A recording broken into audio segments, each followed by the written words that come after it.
जय हिंद, नमस्कार। स्वागत आप सभी का साइको क्लासेस बाय आशीष सर यूट्यूब चैनल पर। कैसे हैं आप सभी? आज की वीडियो में हमारा लर्निंग का पार्ट 5 है, जिसमें हम ऑपरेंट कंडीशनिंग थ्योरी जो बीएफ स्किनर ने दी थी उसके बारे में पढ़ेंगे। लेकिन हम अपनी थ्योरी शुरू करें उससे पहले मैं आपको बता दूं कि ये हमारा पार्ट 5 है। इससे पहले हम 4 पार्ट ऑलरेडी कवर कर चुके हैं। अगर मैं 4 पार्ट की बात करूं तो फर्स्ट पार्ट में हमने लर्निंग का मीनिंग जाना था, करेक्टरिस्टिक्स जाने थे, और जो हमारे लर्निंग के लॉज हैं, primary law of learning, secondary law of learning, primary of learning पढ़ा था। सेकेंड वीडियो में हमने अपना सेकेंडरी लॉ ऑफ लर्निंग पढ़ा था, जहां पर हमने टोटल 6 लॉ पढ़े थे। थर्ड वीडियो में ट्रायल एंड एरर थ्योरी जो एडवर्ड थॉर्नडाइक ने दी थी। फोर्थ में हमने क्लासिकल कंडीशनिंग, आईपी पेवलोव, और आज की वीडियो में हम अपनी operant conditioning theory PF Skinner ने जो दी है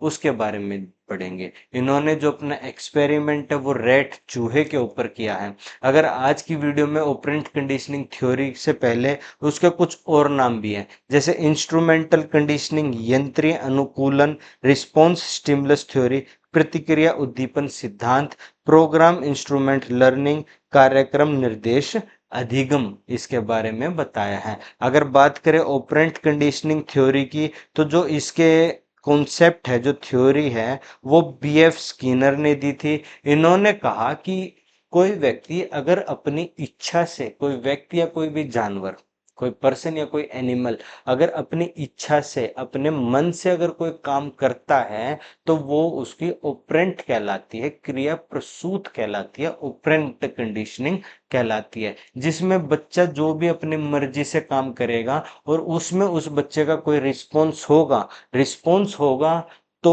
वो उसकी ऑपरेंट कंडीशनिंग बन जाती है, क्योंकि उसमें फिर उन्होंने रेनफोर्समेंट की भी बात करी थी। अगर सबसे पहले हम इनके एक्सपेरिमेंट के बारे में पढ़ेंगे, फिर ऑपरेंट कंडीशनिंग का जो उन्होंने दिया था कॉन्सेप्ट उसके बारे में पढ़ेंगे। सबसे पहले अगर हम बात करें, इन्होंने एक्सपेरिमेंट किया तो इन्होंने एक बॉक्स लिया। इन्होंने एक्सपेरिमेंट किसके ऊपर किया था? रेट के ऊपर, चूहे के ऊपर। इन्होंने चूहे को एक बॉक्स में बंद कर दिया था, जहां पर चूहा बाहर नहीं जा सकता था, इधर उधर कूद सकता था, खेल सकता था। चूहे को अंदर बॉक्स में डाला तो उस बॉक्स में एक स्विच लगा हुआ था, और एक बाहर एक कटोरी से पाइप के थ्रू उसके अंदर खाना आता था, जो चूहा खाना खा लेता था। थोड़ी देर बाद जब तुम बीएफ स्किनर ने अंदर चूहे को डाला, चूहे को भूख लगी तो चूहे ने दीवारों पर मारना, पंजे मारना शुरू कर दिया, कुतरना शुरू कर दिया। अचानक उसका हाथ जो है वो लीवर पर लग गया, और जैसे उसका हाथ लीवर पर लगा, डब्बे के अंदर से खाना आया, चूहे ने खाना खाया, चूहे की भूख शांत होगी, चूहा थोड़ी देर के लिए शांत हो गया। अगली बार फिर ऐसे किया, लीवर पर हाथ लगा, खाना आया, खाना चूहे ने खाया, और खाना खाने के बाद वो थोड़ी देर फिर उसने आराम किया। धीरे धीरे उसने देखा कि लीवर दबाने के बाद खाना आता है, यानी कि लीवर हो गया उसका स्टिमुलस, खाना हो गया उसका रीइंफोर्समेंट। तो चूहा अपना लीवर दबाता, खाना खाता। इसको हम बोलते हैं स्किनर बॉक्स, जो बीएफ स्किनर ने एक्सपेरिमेंट चूहे के ऊपर किया। ये बिल्कुल ऐसा ही हो गया जैसे छोटे बच्चों को मिठाई पसंद है, लेकिन मिठाई छोटा बच्चा नहीं खाता। क्यों? क्योंकि माँ ज्यादा नहीं खाने देती, क्योंकि मीठा बच्चों के लिए ज्यादा अच्छा नहीं है। लेकिन बच्चों को मिठाई पसंद है, तो माँ क्या करती है, उसको कहीं ना कहीं छुपा देती है। और जब मम्मी घर पर नहीं होती तो बच्चे उसको उसी जगह ढूंढने के लिए जाते हैं जहां पर मम्मी मिठाई छुपाती है। अगर मिठाई मिलती है तो बच्चों का रीइंफोर्समेंट होता है, अगर मिठाई नहीं मिलती तो बच्चे अगली बार दोबारा देखते हैं कि मम्मी ने मिठाई कहाँ पर छुपाई है, तो वो बच्चे का री इन्फोर्समेंट बनता है। बात क्लियर है?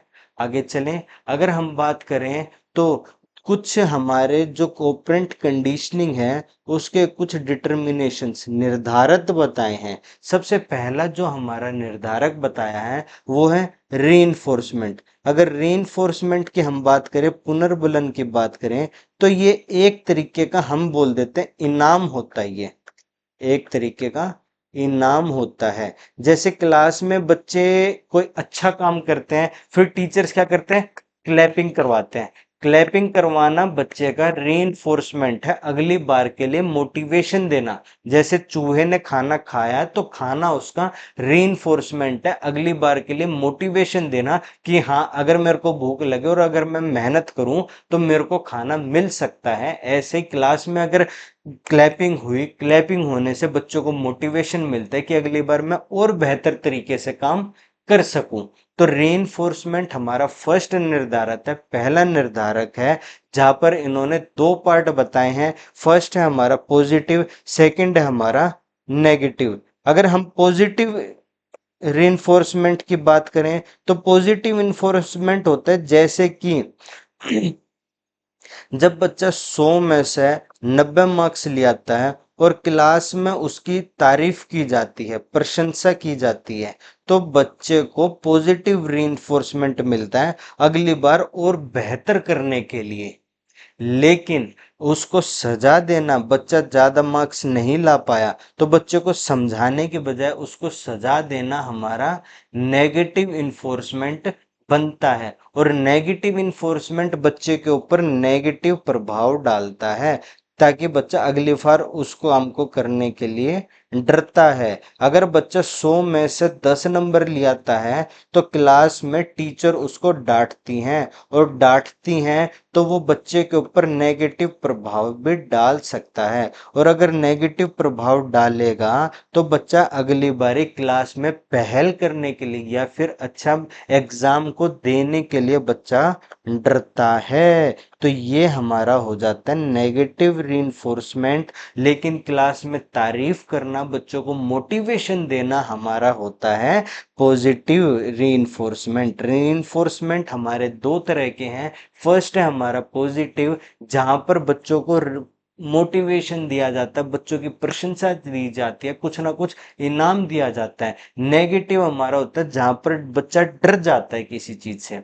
जैसे बड़े जब घर से बाहर निकलते हैं तो एक्सीडेंट ना हो जाए, जब गाड़ी चलाते एक्सीडेंट ना हो जाए या ट्रैफिक पुलिस वाले चालान ना काट दे तो सीट बेल्ट लगा लेते हैं। तो वो हमारा नेगेटिव इन्फोर्समेंट की कैटेगरी में आ जाता है, क्योंकि वहां पर हमें किसी ना किसी चीज का डर है। डर किस चीज का है, कहीं एक्सीडेंट ना हो जाए या फिर पुलिस देखकर चालान ना काट दे। हम गाड़ी ज्यादा तेज गाड़ी नहीं चलाते, क्यों, एक्सीडेंट ना हो जाए या फिर कैमरे के थ्रू हमारा चालान ना कट जाए। तो जो चालान कटना है वो है डर, और वो हमारा नेगेटिव रीइंफोर्समेंट में आ जाता है। लेकिन अगर हम अच्छी तरह हम कहीं जाते हैं और जाने के बाद अगर हमारा काम बन जाता है तो वो हमारा पॉजिटिव रीइंफोर्समेंट में आ जाता है। अब रीइंफोर्समेंट के बारे में ज्यादा बात की है स्किनर ने, लेकिन रीइंफोर्समेंट की अगर बात कर लें अगर कभी आपसे, कि जो रीइंफोर्समेंट है उसका जो कॉन्सेप्ट है वो किसने दिया था, तो याद रखिएगा या कहीं पर स्टार लगाकर लिख लीजिएगा कि जो रीइंफोर्समेंट का जो कॉन्सेप्ट है वो दिया था हमारे हल ने। रीइंफोर्समेंट का जो कॉन्सेप्ट है वो किसने दिया था, वो दिया था हल ने।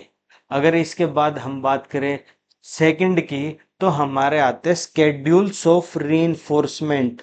रीइंफोर्समेंट की अनुसूचियां, इनको हम दो पार्ट्स में डिवाइड कर लेते हैं। फर्स्ट है हमारा सतत पुनर्बल, कॉन्टिन्यूस रीइंफोर्समेंट स्केड्यूल। सेकंड है हमारा आंशिक पुनर्बल, पार्शियल रीइंफोर्समेंट स्केड्यूल। अगर हम बात करें कॉन्टिन्यूस की, तो कॉन्टिन्यूस हमारा होता है लगातार। जैसे कि क्लास में हम लगातार बच्चों को मोटिवेट करते हैं, क्लास में लगातार बच्चों को तारीफ करते हैं। अगर क्लास में बच्चों की लगातार तारीफ करेंगे, बच्चों को मोटिवेशन देंगे, तो बच्चों का लगातार मोटिवेट रहना, बच्चों का लगातार क्लास में अच्छा काम करना, जिसके थ्रू उसकी प्रशंसा की जाए, उसको इनाम मिले, या टीचर्स का हर थोड़ी थोड़ी देर में बच्चों को लिए ताली बजाना या बच्चों को क्लास में सम्मान करना हमारा होता कॉन्टिन्यूस रीइंफोर्समेंट। लेकिन कभी कभी इनाम देना, कभी कभी बच्चों को मोटिवेट करना,